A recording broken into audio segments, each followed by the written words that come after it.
Sonic.exe. I bet all of you already know what it is, but if you don't know what it is, here's a quick summary. Sonic.exe is about a demonic Sonic that kills.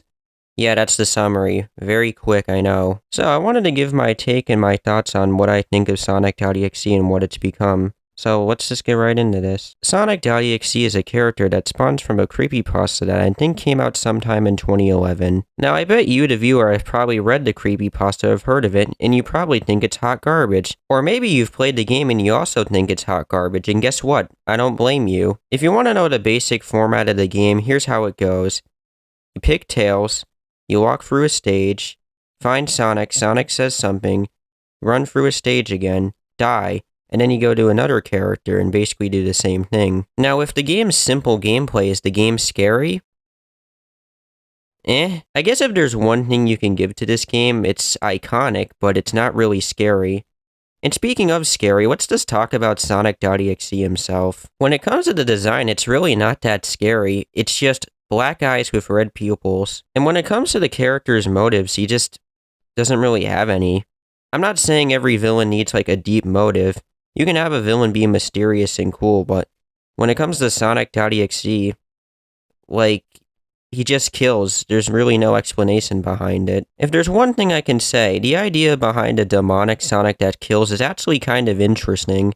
Sonic's the kind of guy you wouldn't expect to go out of his way to kill anyone, so this is kind of a twist. If the story was executed well, it actually could have been pretty interesting, but in the end, it's just kinda bad. And for your main villain, they're just kinda lackluster. They don't really have a motive, they just kill. That's it. I feel like if the character was like more mysterious in nature and you didn't really know anything about him, or better yet, he doesn't really have an appearance, he could have been interesting. He kinda could have been like Zalgo in a way. I like the idea behind Sonic.exe, just being a demonic Sonic that kills, but the story, the game, execution-wise, just isn't the best. Seeing a guy you're supposed to look up to as the hero suddenly turn into this weird, vicious creature that kills is actually cool, but like I said, just the execution isn't the best. So with that all out of the way, there's been actual attempts to make Sonic.exe scary and actually have a motive. If you don't believe me, let's talk about a few different EXEs.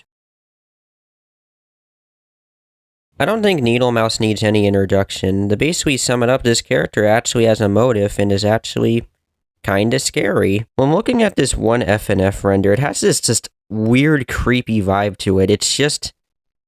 I just can't really sum it up. It's just kinda creepy. It just has this dumb smile on its face, but it looks kinda creepy. We haven't even gotten into their human appearance. Take a look at this image. It's just standing in place with a dumb smile on its face, staring menacingly. I don't think I need to get into the character's motive, but simply enough, they died and want revenge. I think you know the rest. It's very simple, but at least the character has a motive. So let's move away from this creepy thing and get on to the next creepy thing. Lord X is basically Sonic.exe, but done right. The design is creepy. Lord X doesn't really have a motive, but he does have this weird fixation with the Sonic world, and morphed his entire world, well, basically into Sonic's, but it's all messed up. I really don't have anything else to say. Pretty cool EXE. On to the next one. Zamtez is a slightly more demonic version of Sonic.exe. He's also a king. Now, the reason why he's a king, from my memory, I think he was like disgusted by what the world has become, so I think that's the reason why he wanted to become a king. When it comes to Zamtez, he's an interesting X. Oh man, he looks kinda dumb, but he does have a cool design. So with that, let's get into the next EXE. Next up, we got Fatal Error. This guy's kinda creepy. Backstory-wise, motive.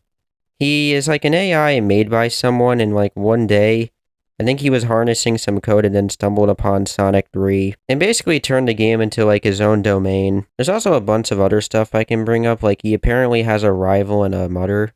It's a lot. So that's really everything I wanted to say. I've actually talked about this character before, so I'm going to try to go in more detail about them. But before I do that, you see the weird Sonic behind Lilith? Well, guess what? I actually thought these two were both different characters. I didn't know this was an alternate form of Lilith's, and don't worry, she has many different forms. I just wanted to throw that out there. I never knew these two were just the same character. So with that fact out of the way, to get into this character's backstory, They're basically an animator that made a canceled Sonic show, but unfortunately for them, they died because they were overworked. And also, their entire family died. So because of this, they want to get revenge on the company they work for. So with that out of the way, let's get into this character's many different forms. In total, I think they have like 5 different forms, but I don't want to go over all of them because we'd be here all day. Let's start off with Rerun. When it comes to Rerun, they're this weird, lanky mess. Like, just look at them. I'll admit they're kinda creepy, especially in this image. Next, we have Rerun Standard form, which almost has the same scary factor this Sarah image has. I'd probably say the Sarah image is more scary, but this one is also kinda scary too. I guess I can't forget about this one. Rerun's Freak Show form. I don't know if I'd say this one is really scary, but it is kinda cool, not gonna lie. That's really it when it comes to Rerun. I think there's like 2 other forms I didn't bring up, but if I was to bring them up, we'd probably be here all day. So I guess I'll end off with a little bit of a fun fact about this character. So if Rerun or just Lilith enter a random show, they could just turn into like whatever character they want from that show. Not gonna lie, this actually kinda makes me like the character a little bit more. So as a whole, pretty cool EXE. So in conclusion, it's quite interesting to see what the internet has done with Sonic.exe. At first, it just started off as just some bad creepypasta, but now has turned into an entire community of just people making characters. I don't really expect Sonic.exe to go anywhere anytime soon. It might slow down in a few years, but I don't really expect it to die. Don't expect this red-eyed abomination to go anywhere anytime soon. He's probably going to stick around for a very long time. Well, that's really everything I wanted to say. Thanks for watching.